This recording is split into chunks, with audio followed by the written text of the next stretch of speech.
नमस्कार दोस्तों, आज के इस वीडियो में हम बात करेंगे भारतीय राजनीति के एक ऐसे नेता की जिन्होंने अपने नेतृत्व और समर्पण से महाराष्ट्र की राजनीति में एक नई पहचान बनाई। जी हाँ, हम बात कर रहे हैं देवेंद्र फडणवीस की। उनकी कहानी संघर्ष, सफलता और एक नेता के रूप में उनकी विशेषताओं को दर्शाती है। तो आइए उनके जीवन और राजनीतिक सफर पर एक विस्तृत नजर डालते हैं। वीडियो शुरू करने से पहले अभिवादन स्वीकार कीजिए मनीष चंद्र सत्यार्थी का। दोस्तों, देवेंद्र फडणवीस का जन्म 22 जुलाई 1970 को महाराष्ट्र के नागपुर शहर में हुआ था। उनके पिता गंगाधर राव फडणवीस एक वरिष्ठ जनसंघ नेता और समाजसेवी थे। उनकी माता सरिता फडणवीस ने देवेंद्र को सामाजिक और नैतिक मूल्यों के साथ बड़ा किया। देवेंद्र ने अपनी प्रारंभिक शिक्षा नागपुर के सरस्वती विद्यालय से पूरी की। इसके बाद उन्होंने गवर्नमेंट लॉ कॉलेज नागपुर से कानून में स्नातक की डिग्री प्राप्त की। इसके साथ ही उन्होंने बिजनेस मैनेजमेंट और राजनीतिक विज्ञान में अपनी पढ़ाई पूरी की। बचपन से ही उनका झुकाव सामाजिक और राजनीतिक मुद्दों की ओर रहा। देवेंद्र फडणवीस की राजनीति में प्रवेश आरएसएस और एबीवीपी के माध्यम से हुआ। छात्र राजनीति के दौरान उन्होंने नेतृत्व क्षमता का परिचय दिया। 1992 में वे नागपुर नगर निगम के पार्षद बने और इस पद पर रहते हुए उन्होंने अपनी प्रभावशाली कार्यशैली से जनता का ध्यान अपनी ओर आकर्षित किया। वे इस पद पर चुने जाने वाले सबसे कम उम्र के पार्षद थे। ये उनकी राजनीतिक यात्रा का महत्वपूर्ण मोड़ था। दर्शकों, अब साल आता है 1999।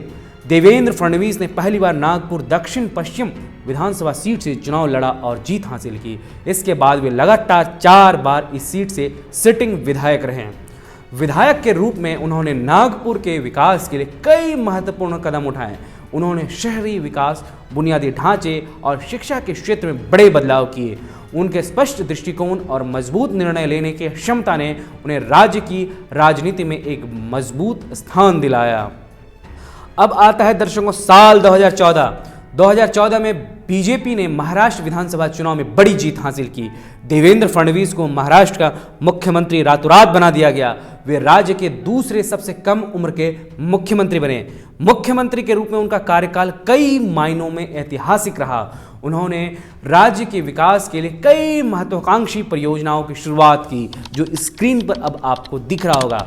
पहला है मुंबई मेट्रो प्रोजेक्ट। उन्होंने मुंबई के परिवहन को सुगम बनाने के लिए मेट्रो नेटवर्क का विस्तार किया। दूसरा है जलयुक्त शिविर योजना। किसानों और ग्रामीण इलाकों में पानी की समस्या को हल करने के लिए ये योजना शुरू की गई थी। तीसरा था डिजिटल महाराष्ट्र। सरकारी सेवाओं को डिजिटल प्लेटफॉर्म पर लाने का प्रयास किया गया, जिससे लोगों को सेवाएं आसानी से मिल सके। चौथा स्मार्ट सिटी प्रोजेक्ट। नागपुर और अन्य शहरों को स्मार्ट सिटी के रूप में विकसित करने की दिशा में बड़ा कदम उठाया गया। दर्शकों, मुख्यमंत्री के रूप में उन्हें कई चुनौतियों का सामना भी करना पड़ा, जिसमें किसानों की आत्महत्या, सूखा और बाढ़ जैसी समस्याओं ने उनकी सरकार के लिए कठिनाइयां पैदा की। लेकिन उन्होंने इन समस्याओं का समाधान निकालने के लिए कई योजनाएं लागू की। कर्ज माफी योजना, किसानों के लिए बड़े पैमाने पर कर्ज माफी की गई। निवेश आकर्षण, मेक इन महाराष्ट्र और मैग्नेटिक महाराष्ट्र जैसे अभियानों के माध्यम से राज्य में निवेश को बढ़ावा दिया गया। वहीं यू टर्न होता है 2019 में। 2019 के चुनाव के बाद महाराष्ट्र में शिवसेना, एनसीपी और कांग्रेस ने मिलकर सरकार बनाई। देवेंद्र फडणवीस को विपक्ष के नेता के रूप में अपनी जिम्मेदारी निभानी पड़ी। उन्होंने विपक्ष में रहते हुए भी जनता के मुद्दों को मजबूती से उठाया और सरकार की नीतियों पर सवाल खड़े किए। वहीं इस बीच आप सोच रहे होंगे मैं देवेंद्र फडणवीस की कहानी सुना रहा हूं तो व्यक्तिगत बातें भी कुछ बताऊं। देवेंद्र फडणवीस का विवाह अमृता फडणवीस से हुआ है। अमृता एक बैंकर, गायिका और सामाजिक कार्यकर्ता हैं। उनकी एक बेटी है जिनका नाम दिविजा है। उनका परिवार हमेशा उनकी ताकत का स्रोत रहा है। खैर, वापस लौटते हैं दोस्तों। देवेंद्र फडणवीस ने न केवल महाराष्ट्र की राजनीति में बल्कि नेशनल लेवल पर भी अपनी छाप छोड़ी है। उनकी संगठनात्मक क्षमता और रणनीति भाजपा को मजबूत बनाने में काफ़ी मददगार रही है। जब हमारी टीम देवेंद्र फडणवीस पर रिसर्च कर रही थी तो उन्होंने 3 चीज़ों को बारीकियों से देखा कि वो चुनावी रणनीति में आखिर कर क्या रहे थे। पहला था भाजपा के संगठन को ज़मीनी स्तर पर मजबूत करना। दूसरा, युवाओं और महिलाओं को पार्टी से जोड़ने की विशेष अभियान चलाया। तीसरा, सोशल मीडिया और डिजिटल प्लेटफॉर्म का प्रभावी उपयोग में लाया गया।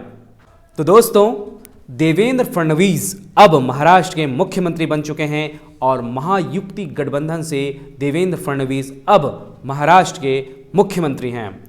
खैर, महाराष्ट्र के मुख्यमंत्री देवेंद्र फडणवीस का जीवन एक प्रेरणा है। उन्होंने दिखाया कि कठिन परिश्रम, समर्पण और दृढ़ निश्चय से किसी भी चुनौती का सामना किया जा सकता है।